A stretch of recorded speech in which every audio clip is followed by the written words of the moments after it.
Ambassador Kira Patel stood before the massive windows of the Galactic Council's central chamber, her dark eyes fixed on the swirling nebula beyond. Behind her, the urgent whispers of 24 alien species filled the room. The emergency session had been called after the incident at the Terra Galactic Cultural Exchange, and now everyone wanted answers. Ambassador Patel, Chief Counselor X11's translucent appendages rippled with concern, explain to us why 3 separate species have filed formal psychiatric intervention requests after visiting your species' art exhibition. Kira turned, her ceremonial diplomatic sari catching the starlight. She had warned them.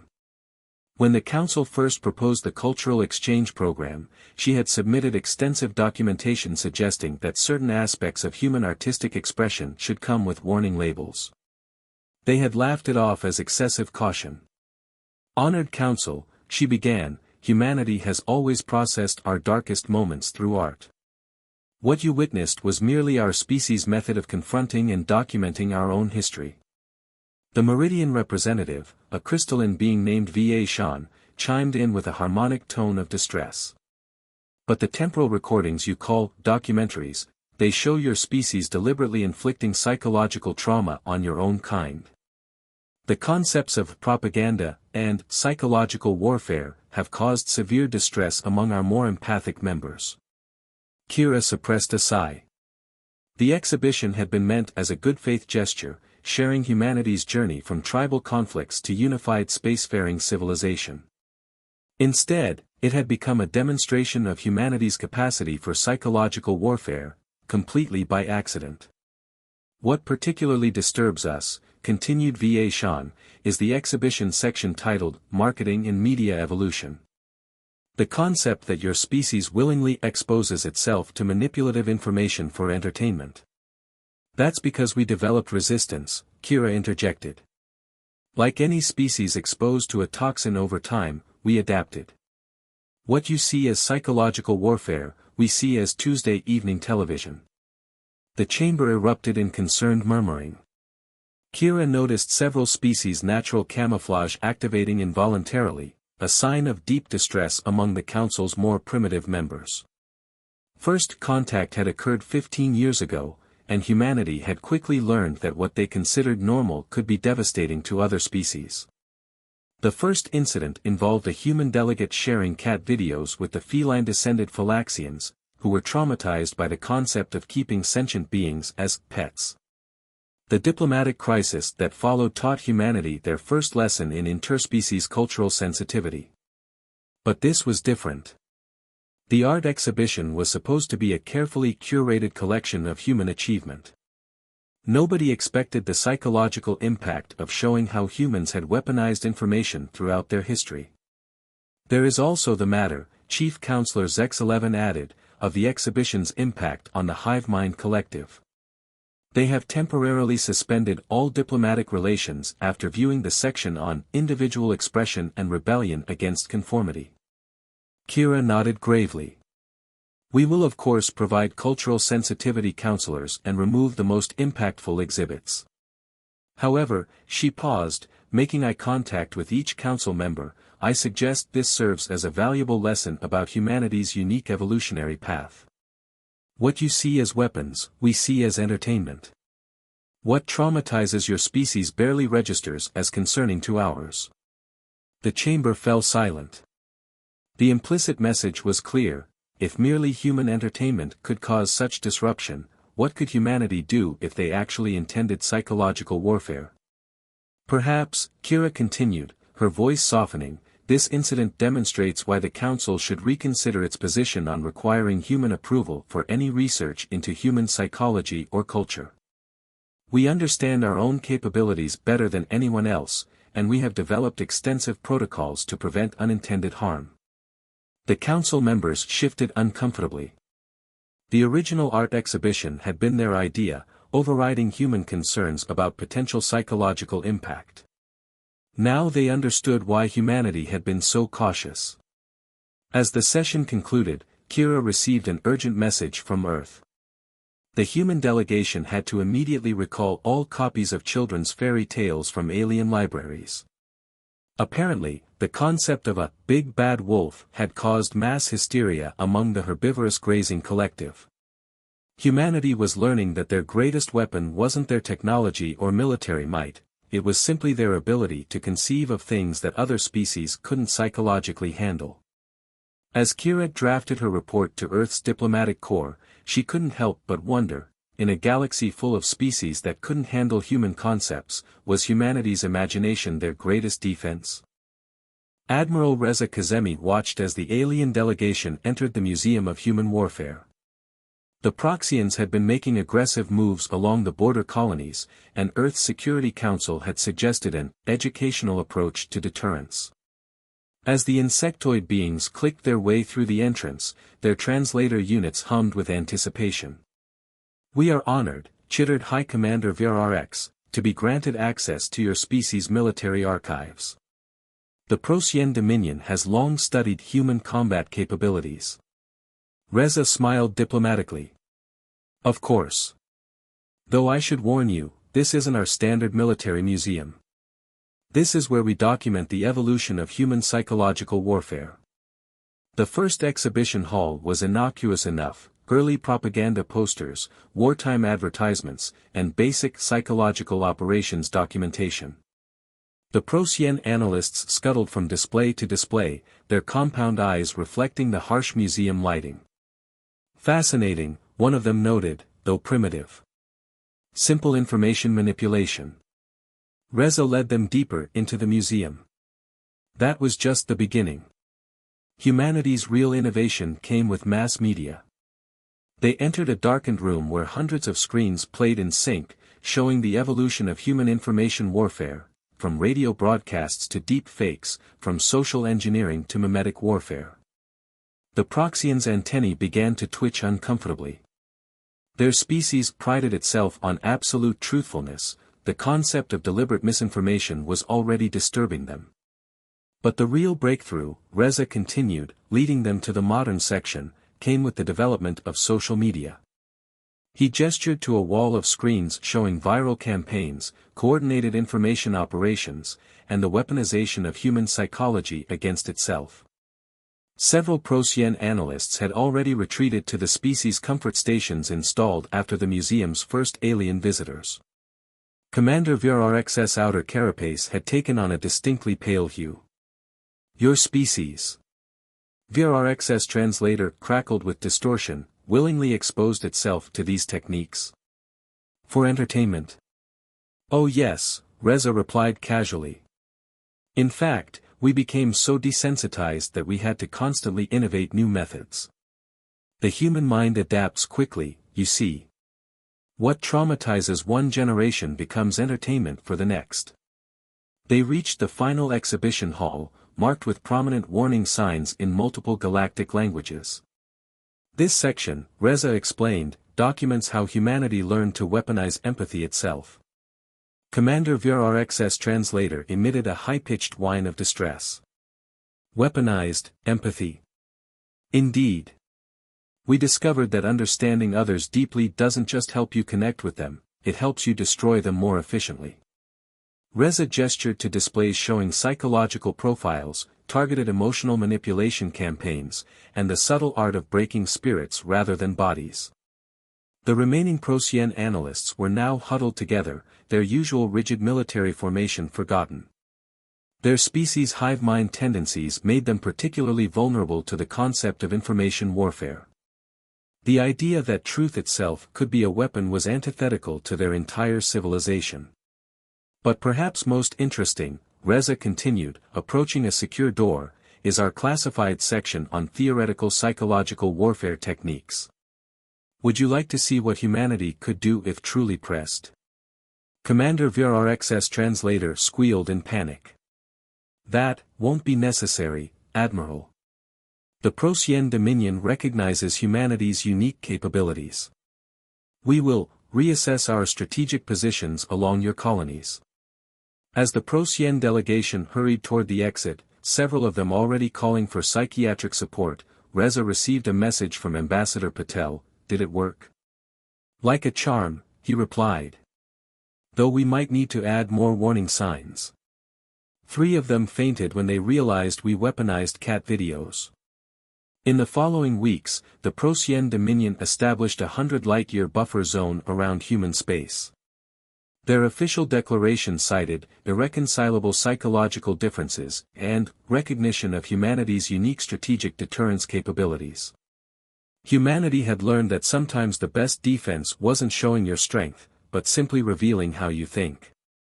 In a galaxy of species that had evolved towards cooperation and truth, humanity's capacity for psychological warfare was more effective than any fleet. Back in his office, Reza updated the museum's visitor logs. Next week, they were hosting the Collective Mind Consortium, a species that believed in complete psychological transparency. He made a note to stock up on trauma counselors. The most effective weapons in humanity's arsenal weren't their ships or their guns, it was the mere possibility of what they might do. After all, a species that could weaponize its own psychology for entertainment was capable of anything. Director Marcus Wong of the Earth's Department of Xenocultural Relations stared at his holoscreen in disbelief. The latest report from the Galactic Council's Committee on Psychological Security was clear: human memes had been officially classified as Class 3 psychological hazards. "They can't be serious," he muttered, scrolling through the extensive documentation.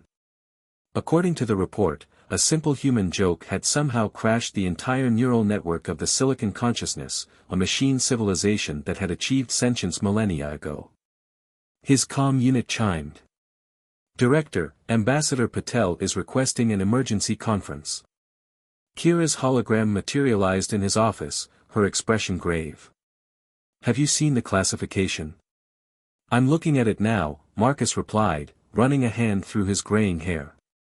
Apparently, someone showed the Silicon Consciousness the concept of a recursive joke. Their entire civilization spent 3 cycles trying to find the end of the humor loop before their systems crashed. "It's worse than that," Kira said. "The Hive Mind Collective is demanding reparations. Someone introduced them to the concept of dad jokes, and now their group consciousness is experiencing what they call involuntary humor spasms. Their productivity has dropped by 40%. Marcus pulled up another report. The situation was rapidly escalating. The Galactic Council had documented over 300 incidents of unauthorized humor transmission in the past standard month alone. Human entertainment, particularly their memes, had become the galaxy's most potent form of psychological disruption. "The Council is particularly concerned about something called shitposting," Kira continued. "They can't comprehend why humans would deliberately share low-quality content for amusement. The Logical Concordat has submitted a formal protest, claiming it violates fundamental laws of rational communication." A new alert flashed across Marcus's screen. The ethereal consciousness, a species that communicated purely through emotional wavelengths, had quarantined itself after exposure to human satirical news. They couldn't process the concept of deliberately false information being used for entertainment. "We need to contain this," Marcus said, already drafting emergency protocols. "Set up warning systems on all human entertainment networks. Require psychological readiness assessments before allowing access to human social media." "Too late," Kira replied. "Someone just introduced the quantum collective to human conspiracy theories. They're now trapped in an infinite probability loop trying to determine if birds are real." The situation reached its peak when a junior human diplomat, attempting to explain human humor, showed the Council's High Committee a compilation of internet cat videos with overlaid text. The resulting chaos forced an emergency recess as several species required immediate psychological intervention. Marcus spent the next week in emergency sessions, trying to explain to various alien species that humans didn't actually believe their cats could speak in broken English, and no, they weren't engaging in mass hallucinogenic experiences when sharing videos of people falling down. "Perhaps," he suggested during one particularly tense meeting, "we should establish humor containment protocols. Regulated exposure therapy to help other species build resistance to human entertainment." The Galactic Council agreed, creating the Laughter Protocol, a comprehensive set of guidelines for exposing alien species to human humor. It included mandatory warning labels, psychological support stations, and emergency shutdown procedures for artificial intelligences. But the damage was done. Human entertainment had become the galaxy's most notorious psychological weapon. Species began building firewalls against human cultural transmission. The silicon consciousness developed specialized algorithms to detect and filter out human humor patterns. The hive mind collective assigned dedicated consciousness clusters to analyze and neutralize potential joke threats. In his office, Marcus reviewed the latest incident report. A human child had inadvertently caused a diplomatic crisis by teaching an alien AI the concept of knock-knock jokes. The AI had spent 3 days knocking on its own firewall, waiting for a response. Director, his assistant's hologram appeared. The council is requesting human expertise. The Quantum Collective is now convinced that Australia doesn't exist and is demanding proof. Marcus sighed, reaching for his emergency protocols manual.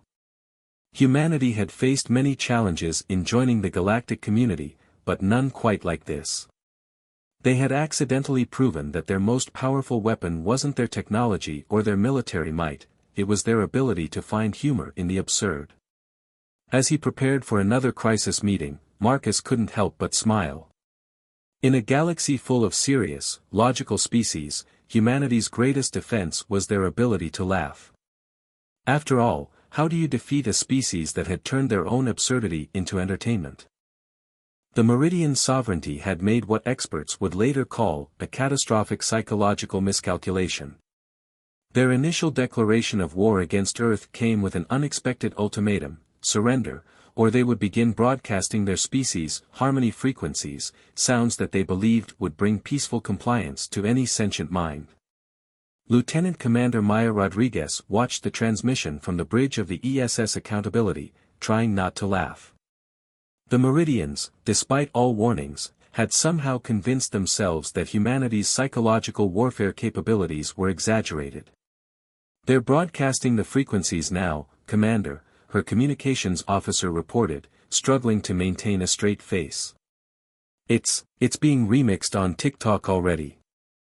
The Meridians' harmony frequencies, carefully crafted over millennia to induce peaceful compliance, had taken less than 6 hours to become Earth's hottest new dance trend.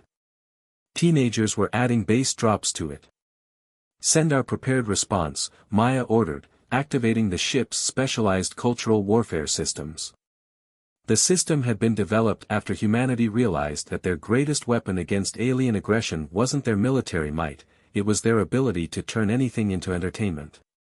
Across the Meridian fleet, their crystalline ships began receiving Earth's counterattack, a carefully curated playlist of the most annoying earworms humanity had ever produced.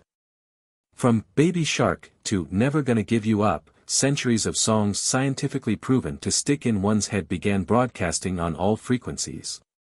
The effect was immediate. The Meridians, with their crystalline neural structures that resonated with sound, had no defense against music specifically designed to be impossible to forget.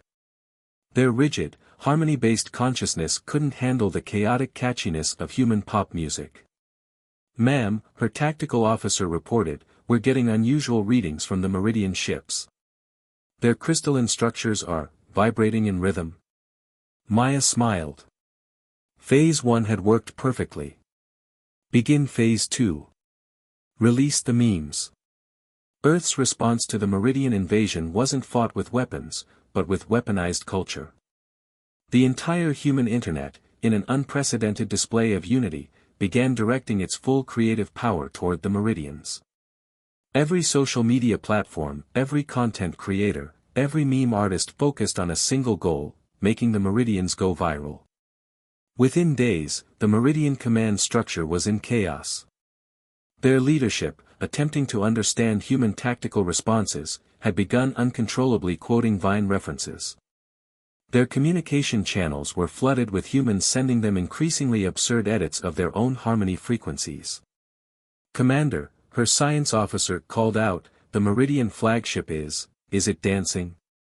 Indeed, the massive crystalline vessel was moving in what appeared to be a perfect recreation of the Macarena.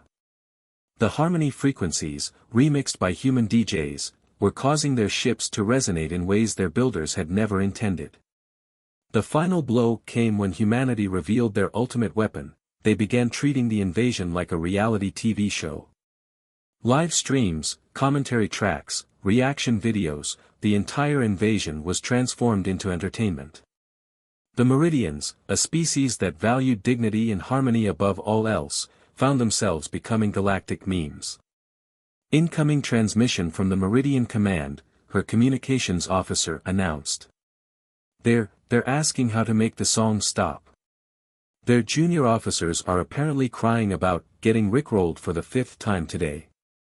Maya opened a channel to the Meridian flagship. This can all stop, she said calmly, but first, we'd like you to participate in a TikTok challenge. The Meridian surrender document, signed 3 hours later, included unprecedented terms. They agreed to never again attempt psychological warfare against humanity, acknowledged Earth's dominance in mimetic combat, and, most humiliatingly, agreed to participate in a galactic-wide dance challenge as part of their surrender ceremony. As Maya watched the Meridian fleet retreat, their ship still occasionally twitching to the rhythm of Baby Shark, she received a message from Earth Command. Other potentially hostile species were rapidly withdrawing from human space. The footage of the dance invasion, as humans were already calling it, had made its point. In her private log, Maya recorded, "Today marks a new chapter in human history. We have proven that our greatest defense isn't our weapons or our technology. It's our ability to turn anything, even an alien invasion, into content. The galaxy has learned that you can't defeat a species that will literally meme you into submission." The Meridian invasion became a cautionary tale in galactic military academies. The lesson was clear: never engage in psychological warfare with a species that had turned psychological warfare into entertainment. Humanity had proven that in a galaxy of serious species, their greatest weapon was their refusal to take anything seriously at all. 5 years after the Meridian incident, the Galactic Council's Department of Human Cultural Containment was the fastest-growing division in galactic government. Director Zyxta, a veteran of 3 psychological warfare campaigns, stood before the newly constructed Humanity Understanding and Monitoring Organization headquarters, their tentacles twitching with nervous energy. The building itself was a testament to the galaxy's new approach to handling humanity. Every wall was reinforced with mimetic dampeners. Special filters screened all incoming human cultural transmissions for potentially dangerous levels of viral potential. An entire floor was dedicated to what humans called internet literacy training for alien species. "Director," their assistant chirped, "the human representative has arrived for the annual review." Ambassador Kira Patel entered, accompanied by Marcus Wong and Admiral Reza Kazemi. The human delegation had grown since the early days, now including specialists in what they called content management.